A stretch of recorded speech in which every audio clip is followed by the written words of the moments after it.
বন্ধুরা, advance teaching প্রোগ্রামে তোমাদের স্বাগত। গত ভিডিওয়ে আমরা বর্গমূল নির্ণয়ের সহজ পদ্ধতি নিয়ে আলোচনা করেছিলাম। আজকে আলোচ্য বিষয় হলো ঘনমূল নির্ণয়ের সহজ পদ্ধতি।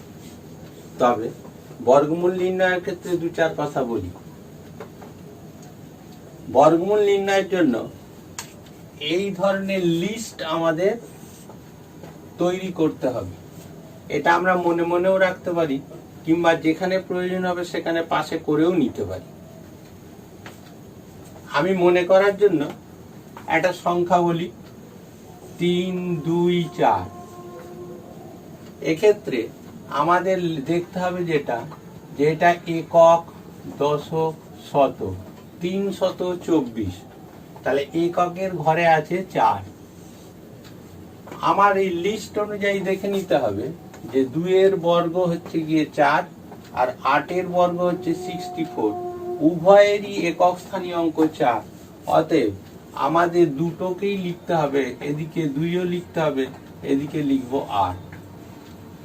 নিয়ম অনুযায়ী পরের সংখ্যাটাকে আমরা ইগনোর করব। পড়ে থাকছে 3 সংখ্যাটা আমার 1 আর 4 এর মধ্যে যে কোনো আছে, 1 আর 4 এর মধ্যে অবস্থিত। 1 এর স্কোয়ার 1, 2 এর স্কোয়ার হচ্ছে 4। এক্ষেত্রে আমাদের ছোটটা নিতে হবে, অর্থাৎ 1 এর স্কোয়ার যেহেতু 1, আমরা 1 ধরবো। বাঁ দিকে ওই সংখ্যার বাঁ দিকে উভয়ের জায়গাতেই 1 1 লিখে দেবো। তাহলে আমরা দুটো সংখ্যা পেলাম, একটা হচ্ছে 12 আর একটা হচ্ছে 18। এখন কথা হলো যে 12 আর 18-র মধ্যে 324-এর বর্গমূল কি, সেটা ঠিক করার জন্য আমরা এই যে বাঁ দিকে 1 1 লিখলাম, এর পরবর্তী সংখ্যা হচ্ছে 2। 1 আর 2 এর গুণ করে পাচ্ছি 2, কিন্তু আমাদের যে শেষ সংখ্যাটা ছিল সেটা হচ্ছে 3। এক্ষেত্রে দেখা যাচ্ছে যে 3 এই গুণফলের থেকে বড়, অর্থাৎ আমাদের যেটা নেওয়া হবে 12 আর 18-র মধ্যে যে বড় তাকেই আমরা কনসিডার করব। সুতরাং √324 3, 2, 4 সমান লিখবো 18। বলে রাখি, এই ধরনের ক্ষেত্রে তোমাদের সব সময় এইভাবেই ঠিক করতে হবে যে কোনটা আমার উত্তর হবে। সব সময় বাঁ দিকে যে সংখ্যাটা লিখবো তার পরবর্তী সংখ্যাটা কনসিডার করা হবে, গুণ করে দেখা হবে যে অবশিষ্ট যে সংখ্যাটা পড়ে রইল তার থেকে ছোট কি বড়। ছোট হলে ছোটটা নেব, আর বড় হলে বড়টা। দুটো সংখ্যার মধ্যে যে বড় থাকবে তাকে কনসিডার করব। এক্ষেত্রে √324 অর্থাৎ 324-এর বর্গমূল হলো 18, যেহেতু 12 আর 18-র মধ্যে 18 বড়। আমার বলার একটা বিষয় হচ্ছে যে 5-এর ক্ষেত্রে কি হবে। আমি একটা সংখ্যা বলছি 9025। এর বর্গমূলটা আমরা কিভাবে করছি। একইভাবে একক স্থানীয় অঙ্ক হচ্ছে 5। আমরা লিস্টে দেখবো যে 5 এর স্কোয়ার 25, অর্থাৎ 5 এর স্কোয়ার 25, তার মানে 5 এর 25-এর জন্য আমরা একমাত্র 5ই পাবো। এছাড়া লিস্টে আর কোনো সংখ্যার একক স্থানীয় অঙ্ক 5 নেই, অর্থাৎ আমি এখানে 5টা লিখে দিলাম। পরের সংখ্যাটা যথারীতি ইগনোর করব। পড়ে রইল 90। 90টা দেখা যাচ্ছে যে 9 এর স্কোয়ার হচ্ছে 81 আর 10 এর স্কোয়ার 100। 90 81 আর 100-এর মধ্যে কোথাও অবস্থিত। সেক্ষেত্রে আমাদের একইভাবে ছোটটা কনসিডার করা হবে, লেখা হবে 9 এখানে। তাহলে 95 হলো 9025-এর বর্গমূল। লক্ষণীয় যে এইসব যে সংখ্যার একক স্থানীয় অঙ্ক 9, 6, 4, 3, এইসব ক্ষেত্রে একাধিক উত্তর আসতে পারে। সেখানে আমাদের উত্তরটা কিভাবে ঠিক করব সেটা বলে দিয়েছি। কিন্তু যে সংখ্যার একক স্থানীয় অঙ্ক 5, তার উত্তর কেবলমাত্র একটাই আসবে। সেখানে এইভাবে আর অপশন থাকবে না, যেটা অন্যান্য সংখ্যার ক্ষেত্রে আমরা পেয়ে থাকি। এবারে বলি বর্গমূলের যে কটা নিয়ম মোটামুটি এইভাবে মুখে মুখে করা যায় সেগুলো বলা আছে। পরের এটা হচ্ছে আমাদের আলোচ্য বিষয়, যেটা আজকে, সেটা হচ্ছে ঘনমূল নির্ণয়। তার আগে বর্গমূলের একটা ছোট্ট নিয়ম কিভাবে ত্রিকোণমিতির একটা টেবিলকে মনে রাখতে পারে সেটা আমি একটু বলে দিই। কম্পিটিটার্স যারা, কম্পিটিটিভ পরীক্ষায় যারা বসে, তাদের ক্ষেত্রে এই টেবিলটা মুখস্থ রাখতে হয় বা মনে রাখতে হয়। সেজন্য মুখস্থটা যেমন করে খুশি করতে পারে যে কেউ, কিন্তু আমরা বলি এই টেবিল মুখস্থ করার প্রয়োজন নেই। আমাদের জ্ঞাতব্য 5টা মান সাধারণত আমরা পেয়ে যাই। একটা হচ্ছে 0 ডিগ্রি, একটা হচ্ছে 30 ডিগ্রি, একটা হচ্ছে 45 ডিগ্রি, একটা হচ্ছে 60 ডিগ্রি, আর একটা হচ্ছে 90 ডিগ্রি। এই 5টা মান দিয়ে ত্রিকোণমিতি অঙ্কের মান নির্ণয়ের ক্ষেত্রে, ত্রিকোণমিতি অঙ্কের মান নির্ণয়ের ক্ষেত্রে এই 5টা মান ভীষণভাবে দরকার হয়। এবং যে কোনো মানের ক্ষেত্রে এই 5টা মান যদি না জানা থাকে, সাইন, কস, ট্যান, যে কোনো, তাহলে কিন্তু মান বার করা যাবে না। আমাদের বইয়ে সাইন, কস, ট্যান এইভাবে ছক একটা করা আছে। এই ছকটা মনে রাখতে হয়। ছোট্ট একটা বর্গমূলের সাহায্যে কিভাবে আমরা এইটা মনে রাখতে পারি, এই বর্গমূলের অ্যাপ্লিকেশন হিসাবে, প্রয়োগ হিসাবে এটা বলা যেতে পারে। আমরা এইটা মনে রাখার জন্য একটা পদ্ধতি, 0 থেকে আমরা প্রত্যেকটা ঘরকে দাগ দিয়ে দেবো। প্রথম ঘরটা হচ্ছে 0, তারপরেরটা হচ্ছে 1, তারপরেরটা 2, তারপরেরটা 3, আর শেষেরটা হলো 4। তাহলে 4-এ গিয়ে শেষ হলো। 0, 1, 2, 3, 4, মোট 5টা ঘর আছে, 5টা মান আছে, প্রত্যেককে 0 থেকে শুরু করে, তাহলে 4-এ গিয়ে শেষ হলো। মান বার করার জন্য পদ্ধতিটা কি রকম না, প্রথমটা হচ্ছে 0, শেষ সংখ্যাটা হচ্ছে 4, 0কে 4 দিয়ে ভাগ করব, করে তার বর্গমূল নেব, অতএব 0। 0 বাই সামথিং অলওয়েজ 0, 0-র বর্গমূল 0, অতএব √1/4 সমান হচ্ছে 0। তার মানে সাইন 0 হচ্ছে 0। সাইন 30 মানটা কিভাবে পাবো? সাইন 30 হচ্ছে 1 নম্বর, শেষ সংখ্যা হচ্ছে 4, তাহলে 1-এর 4, তার বর্গমূল, তার মানে হচ্ছে 1-এর 2। তার মানে সাইন 30 হলো হাফ। সাইন 45 এর মান কত হবে না, সাইন 45 হচ্ছে 2 নম্বর ঘরে আছে, তাহলে 2-এর 4, তার বর্গমূল সমান হচ্ছে 1/√2। সাইন 60 কত হবে না 3, আর শেষ সংখ্যা 4, তাহলে √20, তার মানে হচ্ছে √3/2। আর সাইন 90 কত হলো 4/4, তার রুট সমান হচ্ছে 1। এখানে 4 হলো পূর্ণবর্গ সংখ্যা, তার বর্গমূল হচ্ছে, আমরা বলেছিলাম যে +-2 হবে, আমরা এখানে প্লাসটা কনসিডার করছি, ওই জন্য √4 সমান 2 ধরছি। কিন্তু 2, 3 এরা পূর্ণবর্গ সংখ্যা নয়, ওই জন্য √2 আমার রয়ে যাচ্ছে, √3 রয়ে যাচ্ছে। এরা পূর্ণবর্গ সংখ্যা না হলেও এরা কিন্তু রিয়েল নাম্বার। √2 এর মান আমরা জানি 1.414, √3 মানে হচ্ছে 1.732। আমরা প্রয়োজন বোধে ত্রিকোণমিতিরই হাইট অ্যান্ড ডিস্টেন্সের অঙ্ক আছে, সেই হাইট অ্যান্ড ডিস্টেন্সে √3 এর √2, √3 মান কনসিডার করে অঙ্ক করা হয়। আমরা এখানে আমাদের এগুলো প্রয়োজন নেই। আমরা যেহেতু টু বা থ্রি পূর্ণবর্গ সংখ্যা নয়। ওই জন্যে দুইকে চার দিয়ে ভাগ করছি, 2, তার বর্গমূলের জন্য √2 হয়ে গেছে। এইখানে আছে 3 × 4, 3 বর্গমূল হচ্ছে √3, 4 বর্গমূল হচ্ছে গিয়ে 2, ওই জন্য √3/2। 4কে 4 দিয়ে ভাগ করলে 1, তার বর্গমূল হলো 1।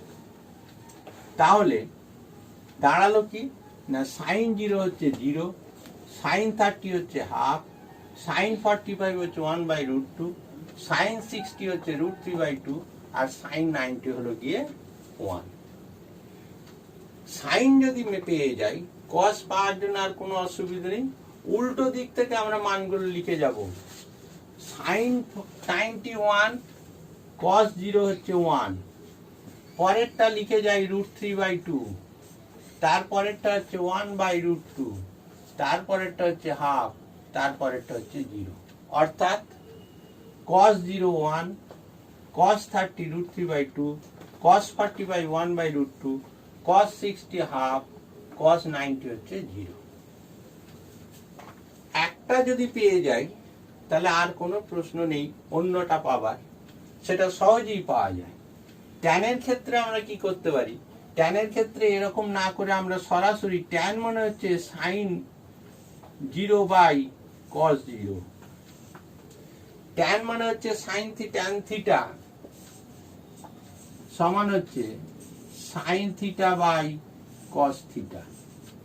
অতএব যেহেতু থিটা সমান 0, ওই জন্য sin 0/cos 0, sin 0 মান হচ্ছে গিয়ে 0, cos 0 মান হচ্ছে 1, 0/something অলওয়েজ 0, ওই জন্য tan 0 হলো অলওয়েজ 0।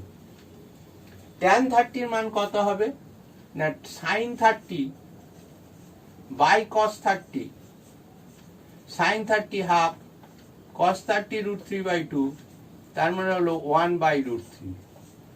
তাহলে tan 30 মান হলো 1/√3। tan 45 কত হবে, sin 45/cos 45, 1/√2/1/√2 সমান হচ্ছে 1। তাহলে tan 45 অলওয়েজ 1। tan 60 কত হবে, sin 60/cos 60, sin 60 হচ্ছে √3/2, বাই হচ্ছে হাফ, তার মানে হচ্ছে √3। আর tan 90 কত হবে না, sin 90/cos 90 সমান হচ্ছে 1/0, এটা হচ্ছে আনডিফাইন্ড। এই আনডিফাইন্ডটিকে আমরা এরকম একটা সাইন দিয়ে লিখি, তার মানে হচ্ছে এটা অনির্ণেয়। 1/0 অনির্ণেয়, তার মানে এটা হচ্ছে 1/0। আমরা কিরকম করব 1, তাহলে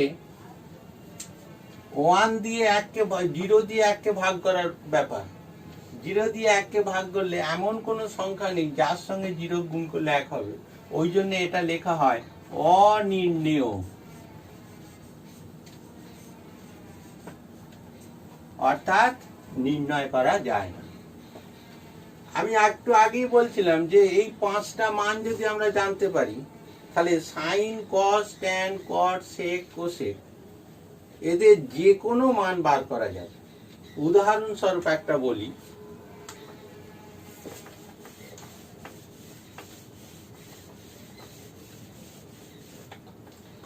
সাইন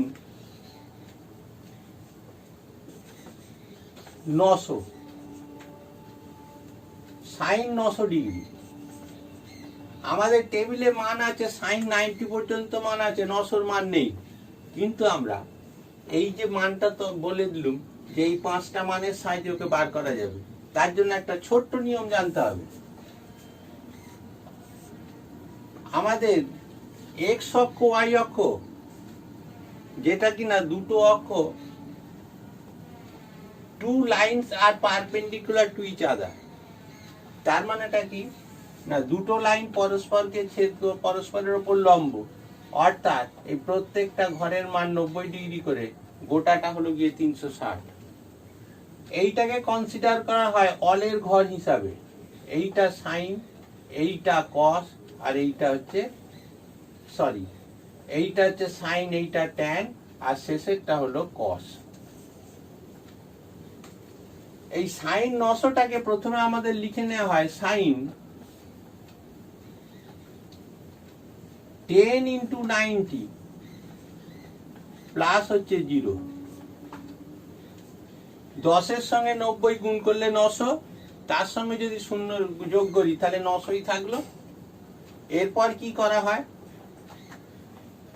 10 ইন্টু 90 মানে 10 বার, যে 10 ঘর যেতে হবে, 1 2 3 4, আবার 4 4 4 8 হলো, 9 হলো, 10 হলো। তার মানে 10 ঘর মানে এইখান থেকে অলের এইখান থেকে যাত্রা শুরু করতে হয়। তাহলে 1 2 3 4 5 6 7 8 9 10, তার মানে আমরা এইখানটায় পৌঁছি। 10 ইন্টু 90 মানে এই লাইনটা, প্লাস 0 মানে, তাহলে 10 ইন্টু 90 মানে আমরা এইখানে আছি, প্লাস 0 মানে ঘরেই আছে। এটা কার ঘর? সাইনের ঘর। আছে কত? সাইন, ওই জন্য প্লাস। তাহলে তার আগে বলে রাখি যে এইখানটা প্লাস হলো, তাহলে সাইনটা যেটা 10 মানে হচ্ছে জোড় সংখ্যা, তাহলে সাইনটা কোন সংখ্যাকে 90কে যখন জোড় সংখ্যা দিয়ে গুণ হয়, সেই যেটা ছিল সেটাই থাকবে, অর্থাৎ সাইনটা সাইনই রইল, আর যেটা ছিল সেটা বসে গেল। তার মানে হচ্ছে সাইন 0 0 দ্যাট ইজ 0। আরেকটু পরিষ্কার করে বলি,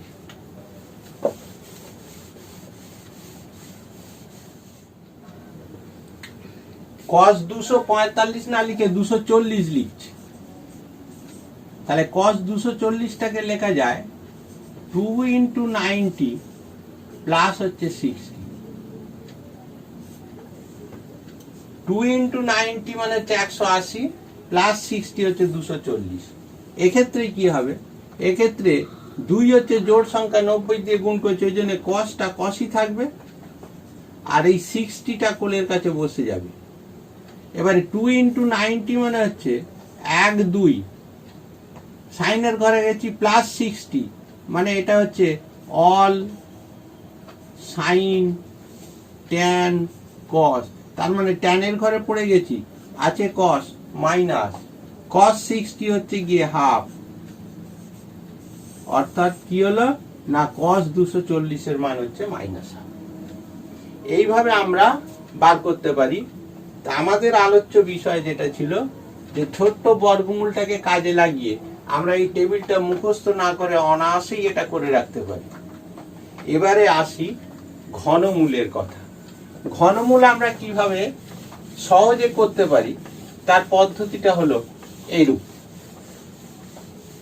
ঘনমূলের ক্ষেত্রেও বর্গমূলের ক্ষেত্রে আমরা যেমন 1 স্কয়ার 2 স্কয়ার পর্যন্ত বলে 10 11 12 13 পর্যন্ত লিখতে পারি, বর্গমূল ঘনমূলের ক্ষেত্রেও সেটা হবে 1 এর কিউব সমান 1, 2 এর কিউব সমান 8, 3 এর কিউব সমান 27, 4 এর কিউব সমান 64, 5 এর কিউব সমান 125, 6 এর কিউব সমান হচ্ছে 216, 7 এর কিউব 343, 8 এর কিউব 512, 9 এর কিউব 729, আর 10 এর কিউব 1000।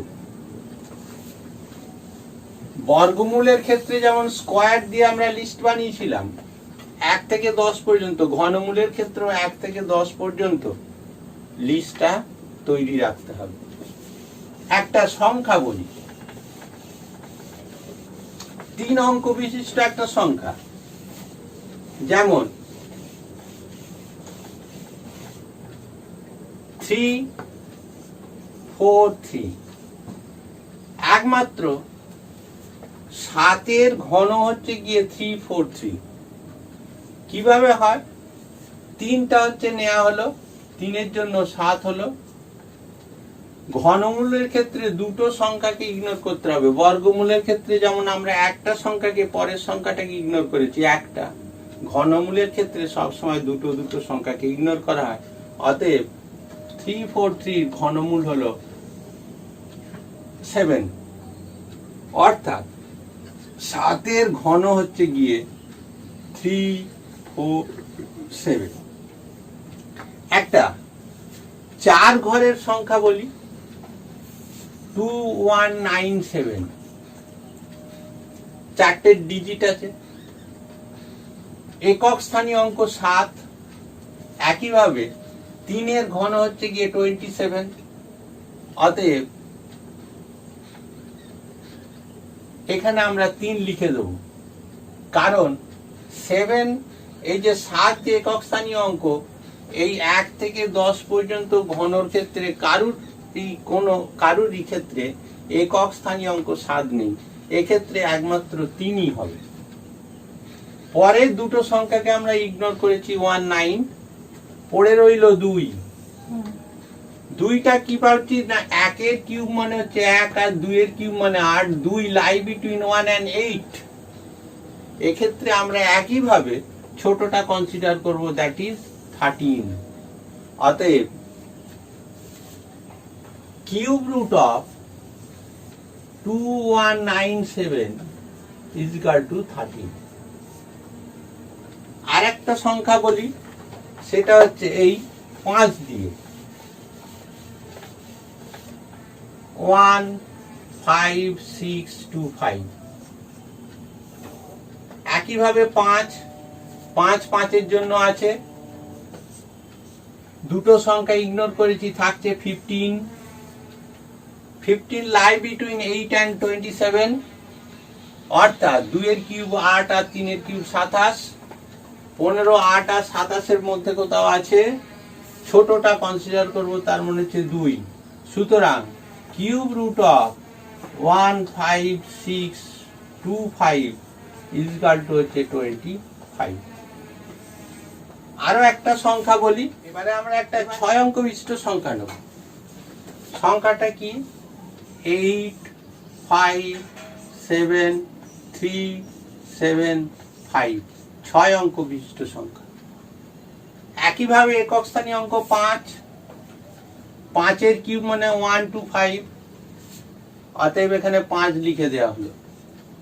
দুটো সংখ্যাকে ইগনোর করা হলো, পড়ে রইল 857।